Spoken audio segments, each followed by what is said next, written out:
Good morning, and thank you for joining us for After GMS. I'm Tracy McCain here with Megan Malaris. We have Christian Morgan and Ed Matthews. Has anyone seen Elsa? She's supposed to be on set today. Seen a lot of her. Hope she's gone. Yeah, these guys are tired of her already. She's not even here in North Carolina yet, but she is coming. We'll talk about the impact right now. Meanwhile, we want you to drop your weather questions here on our chat. Christian and Ed are going to take a few coming up momentarily. All right, so let's get to the forecast. Start with today. You know, what is it going to be like today outside? Well, first things first, it's just typical summertime weather today, hot and muggy. But of course, all the attention is on Elsa and what she's doing right now. As of this 5 o'clock advisory, she was 50 miles southwest of Cedar Key, Florida. That's just north of Tampa. But I would expect us to get this new 8 o'clock update at any time. And maybe over the course of this show, we will get that. But as it's progressed, it is still moving north at about 14 miles per hour. And so now it's about 23 miles just to the southwest of Horseshoe Beach. That again is just north of Cedar Key, Florida. So I actually expect us to get a landfall sometime soon or sometime over the course of this morning. I really don't think it's that far off, and it'll be in that Big Bend area of Florida there, or what is also called the Nature Coast. Now there are hurricane watches in effect for that area. Tropical storm warnings all up the coast of Georgia and South Carolina. Tropical storm watches in effect for North Carolina right now, but I would expect those to also be upgraded to tropical storm warnings over the course of this morning or later today. Here's the latest track from the National Hurricane Center. It does bring it ashore in that Big Bend area of Florida,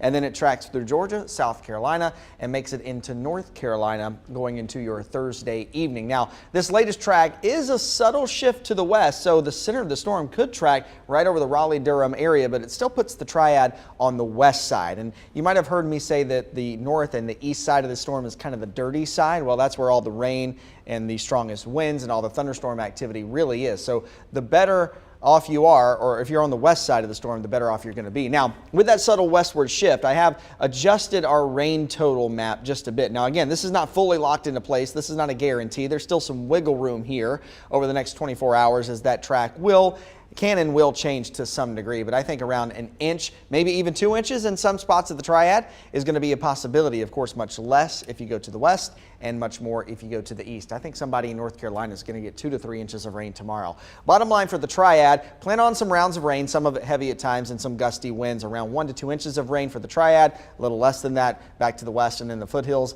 Our wind gusts are not going to be anything crazy, somewhere around 30 miles per hour. Again, that's just a windy day of weather for us. And that severe weather threat is going to be much bigger further to the east, closer to the center of the storm and on the eastern side of that storm. Nonetheless, our tornado threat is not zero here in the triad, but it's also very low. That's just something we'll be keeping an eye on you for. Here's how Futurecast plays this out. This is not a slow moving kind of thing once it gets here. I actually think midday and through the afternoon is going to be that time chunk where we see the heaviest rain and some of those gusty winds. So kind of plan on 8 a.m. until about 8 p.m. And then tomorrow night, heading into Friday, this thing gets out of here and we're back to typical summertime weather heading into the weekend. For the here and now, he's starting out the door this morning in the upper 60s to near 70 degrees. We'll top out around 90 for that afternoon high. Most of us staying dry, but with that increasing moisture from Elsa, there could be enough there to pop off an isolated shower or thunderstorm. That would mainly be to our south, and then partly cloudy skies to mostly cloudy skies by the time we get to tomorrow morning. Upper 60s to near 70 degrees, and the weekend looks like July. Upper 80s to near 90, pretty typical of this time of the year, and we'll run that chance of an isolated shower or pop-up thunderstorm each afternoon. All right, so you have a chance to get your weather questions about Elsa answered live here on After GMS. While you continue dropping them below, we'll start with the first one we received from Katrina. She wants to know if there are any concerns for Mount Airy. Ed, I know Christian just showed the map. It looks like the eastern part of our state, based on the current trajectory, could get more rain, but some of our western areas could get something. Yeah, you're going to see wind and rain really drop off as you move west of where the center of the storm is going to go. And right now it's looking around Raleigh-Durham for the center to track to the north and northeast. Mount Airy, farther west. That's going to help you guys out a lot. Anywhere from a trace to maybe a quarter of an inch of rain.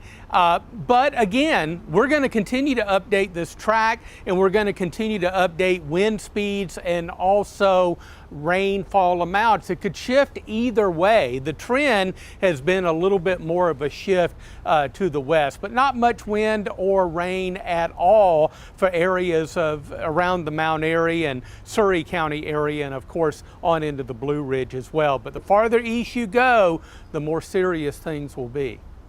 All right, so we're getting a question about a family who is driving to Pensacola tomorrow. John Berlin said, we are driving to Pensacola in the morning. Will we be affected? Christian, you want to handle that one? Yeah, I'll tell you what, guys, honestly, if you're going to Florida after today, once you get into tomorrow evening, I think, things are going to be really improving in Florida, but it depends on how you're going. Are you driving? Because if you're leaving North Carolina and you're going south into Florida, you are going to run into this, especially if you take a track through South Carolina, Georgia, and then of course down into Florida. So you're going to run into this, but things really should be improving in Florida as you head into tomorrow. Of course, that storm is still not made a landfall yet. It's kind of in that nature coast or that Big Bend area that we talk a lot about, kind of that connects the Panhandle and the peninsula. So once it comes ashore and then starts to move inland through Georgia and South Carolina, things are really going to improve in Florida, but they're still dealing with some flooding concerns. They still have windy conditions there, and it's still raining there. So this is at least another 24 hours before it gets out of Florida.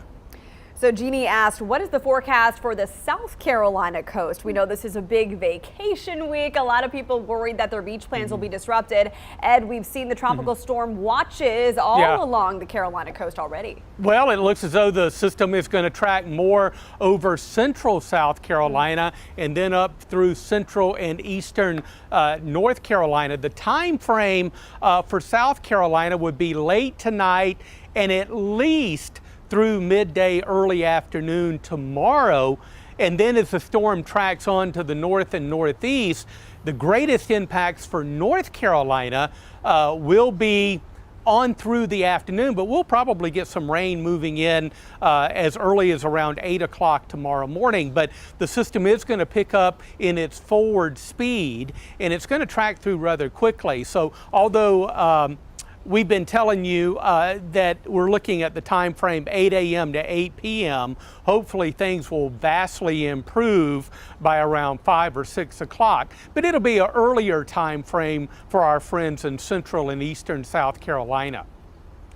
All right, so something that I don't know if you guys have picked up on, probably because you're meteorologists, but something that's odd is kind of the initial track of Elsa kind of hitting the Florida Keys, and which is the opposite side of where it would normally hit if approaching Florida. So is that something that happens regularly? Because I don't remember ever a time that this has happened. It's funny when Ed can attest to this too. When we were looking at models and forecast tracks early on for this system, it's like, oh look, another one that's going to take that track that so many have up along the East Coast and through North Carolina. But a lot of people ask, well, how come they start out moving east and then they end up moving west and they make that turn? And a lot of times that turn that it makes to the north and to the east, when it does that and how sharply it does that, can mean a lot for our impact. So that's kind of one of the big things that we wait on to see. And the reason for that is actually down closer to the equator, where these storms come off the coast of Africa, kind of where they're born out in the tropics. The winds there, the trade winds, are moving east. And then as you move into the higher latitudes, our winds actually shift direction, so they come out of the west. So if you think about it, most of our weather, when we talk about it, if we talk about a cold front coming by, you always think about it coming from the west and then moving across the Piedmont to the east. And so that's kind of what happens is once it kind of rides up closer up into those higher latitudes or closer to the United States, the winds or the trade winds change direction, and that actually helps to make that turn. The other thing is, the reason we have all this heat and humidity is because of that big high pressure system off the coast. So that's what we call a big ridge of high pressure. So as it weakens and as it moves, that actually kind of acts as a steering current for these storms, and it just kind of follows that path along the outside of that upper level ridge of high pressure. Yeah, I want to say Christian makes a good point about the turn, and that's what we're going to be watching with Elsa today. Moving north now, but as it nears the coast and moves inland later this morning, early afternoon, we expect it to take on more of a northeasterly track.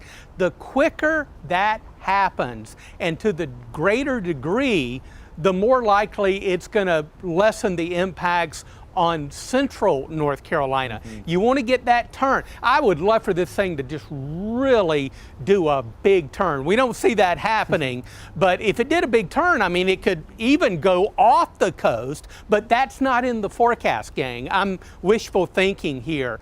The greater the delay, the longer the delay in that turn to the northeast, the more opportunity it has to move up through central North Carolina. So today is a very critical day in the track and how it's going to play out for us tomorrow.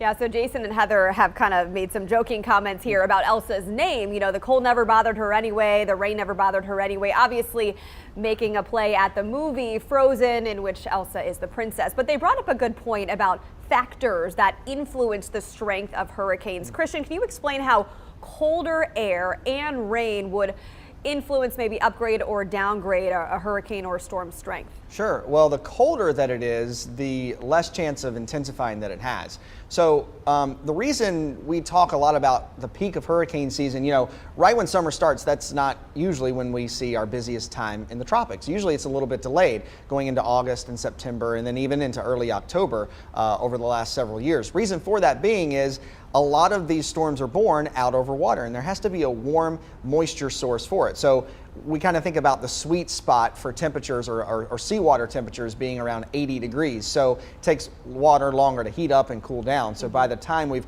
had a warm summer and we've had some time to heat things up, that's when we start to see things get a little bit busier. So the warmer you are, the much more humid you are, the more likely you are to intensify that storm. And usually when they're born just off the coast of Africa, which is usually where our tropical systems kind of get their birth, if you will, usually in that area there's not a lot of strong wind. And what you need for a hurricane to intensify, or a tropical system, depression to become a tropical storm and then eventually a hurricane, what you need is actually weak winds. And it kind of sounds counterintuitive. Well, how do they create all this strong wind?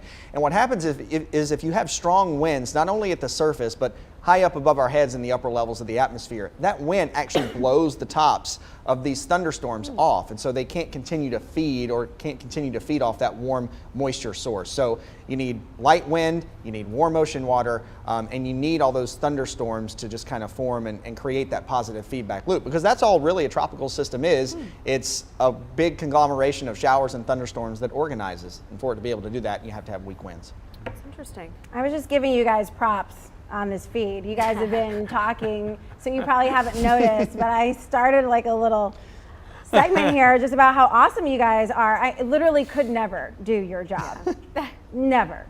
You guys are pretty awesome, and we appreciate you guys and all your knowledge for keeping us safe, and people seem to agree. So, you know, Bobby, Carol, Patricia, everybody kind of chiming in saying, yeah, you guys are solid. Thanks. Thanks so much. We appreciate that. Thank you. Well, we know you guys will continue typing some responses to any continued questions that come in. We do have to get to our morning headlines, and then we have another fun conversation coming up in just a moment.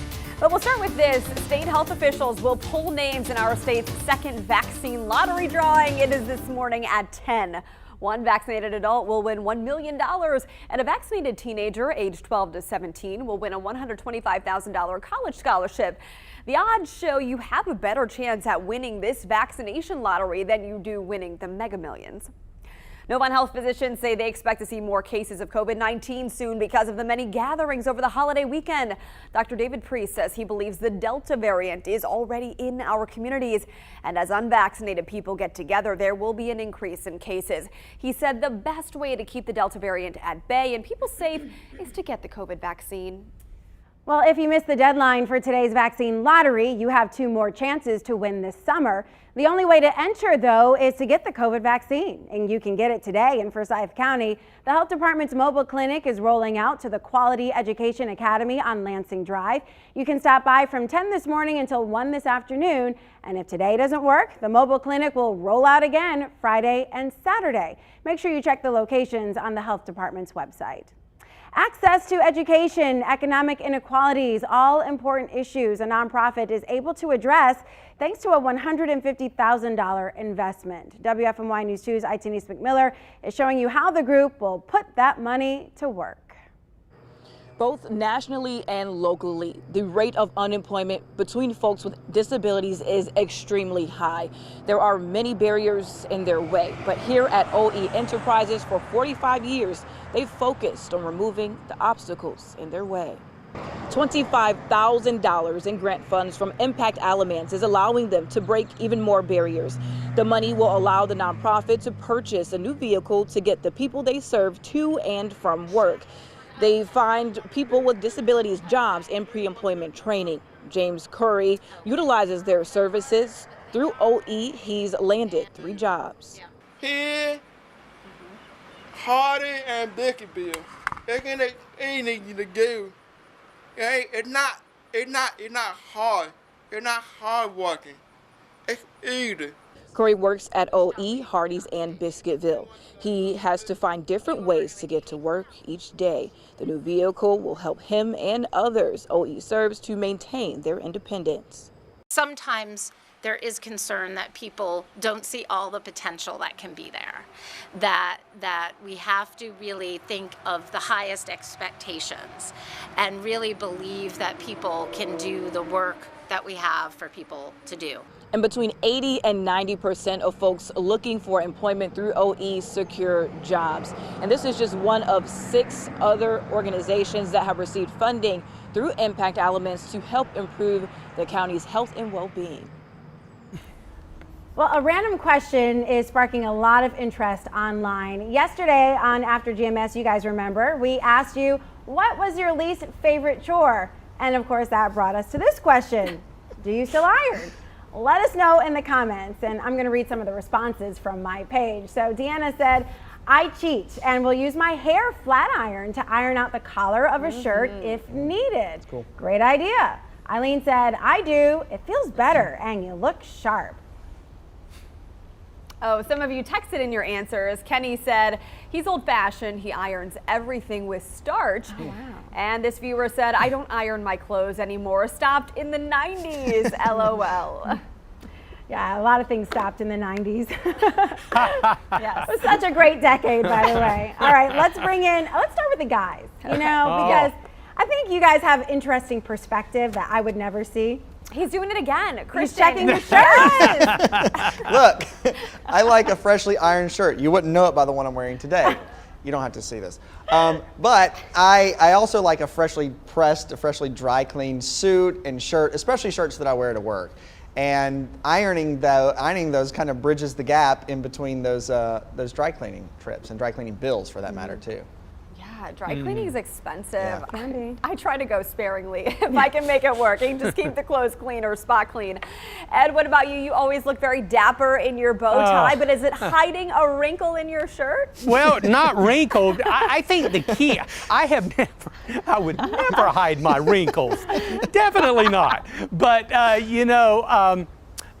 the key is to, laundry your shirts, put them in the dryer, and then as soon as the dryer turns off and they're dry, get them out and hang them up and you're A-OK. But also the fabric has changed somewhat over the years. So a lot of dress shirts like what Christian and I wear every day, it's not necessary to iron them. But the important thing is you better hang them up while they're still quite warm or hot. If you don't, you will definitely get wrinkles. I have never, ever owned an iron. I don't have one, don't use it, and rarely, believe it or not, go to the cleaners. Maybe that's the reason people stare at my shirts. I'll be in a crowd of people and nobody's looking at my face while I'm talking. Everybody's looking at the wrinkles in my shirt, I guess. I'm looking at your gorgeous smile, Ed. Hey, I will say, I have before on a hot summer day when my shirt wasn't completely dry yet, hung it up in my truck and just let it sit there and take in all the heat on a hot summer day and then keep the wrinkles out of it. Like that. Yeah, I do that like in the bathroom. If I'm going to wear a dress the next day and I know my husband has to take a shower that night, I'll just hang it up in there and then hoping that the steam from the shower will naturally kind of let the wrinkles clear out. Smart. Yeah, save some time and a headache. Well, we have an iron, although we don't use it. I haven't used an iron in over a decade. But I don't miss it because the invention of the personal steam machines has been a blessing in my house. So, previously, steam machines were only available at the dry cleaners or really fancy, shops or stores or boutiques. But now you have them like, put water in it and you plug it in and you steam your clothes and you're done. So that's kind of what I use to get some of those wrinkles out. But I haven't had a real reason to pull out the iron since then. How long does that take? Minutes. Really?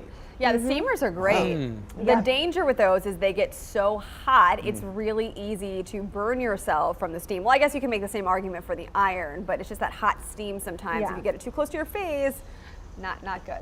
Yeah, I think you want to test it out on some clothes that you don't maybe care about first, and definitely don't point it in your face.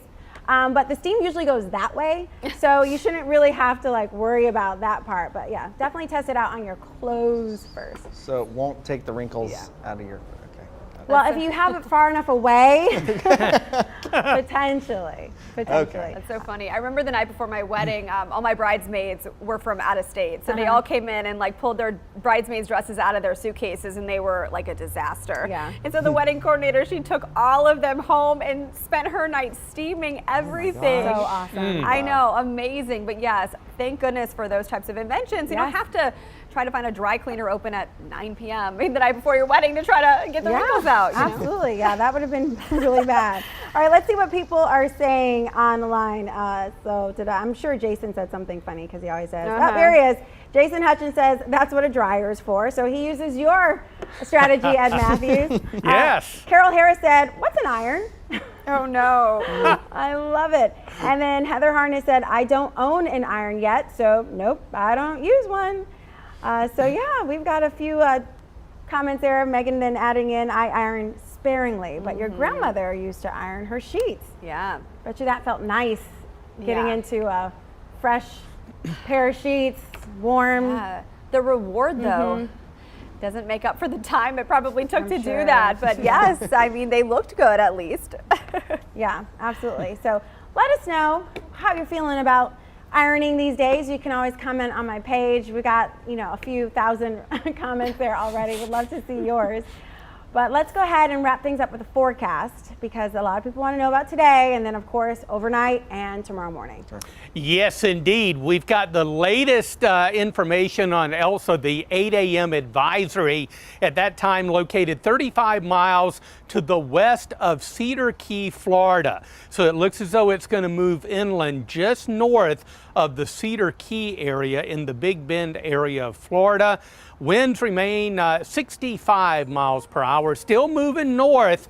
It's moving at about 14 miles per hour. I'm going to be looking for that more north and northeasterly turn as we head through the day. Again, I think that's going to be critical on where it moves through North and South Carolina. But right now, still looking at areas around the Raleigh-Durham area. So we'll continue to track it. It's not going to bother us today, although some of that initial moisture may move into some of our southern areas for a pop-up late day storm in 90. And then wind and rain tomorrow, maybe 1 to 2 inches of rain for the triad, lesser amounts to the west, obviously more to the east towards Raleigh and down into eastern North Carolina. Wind gust here locally, maybe 30, 35 mile per hour wind gusts, so nothing real serious, but the system should pick up in its forward speed, get in and get out finally. And then by Friday and the weekend, just typical July weather, pop-up afternoon storms and highs up around 90. And here comes the garbage truck, so I'm going to end my little speech right now. That's Elsa telling you something. Just stop talking about me. That's it. That's it.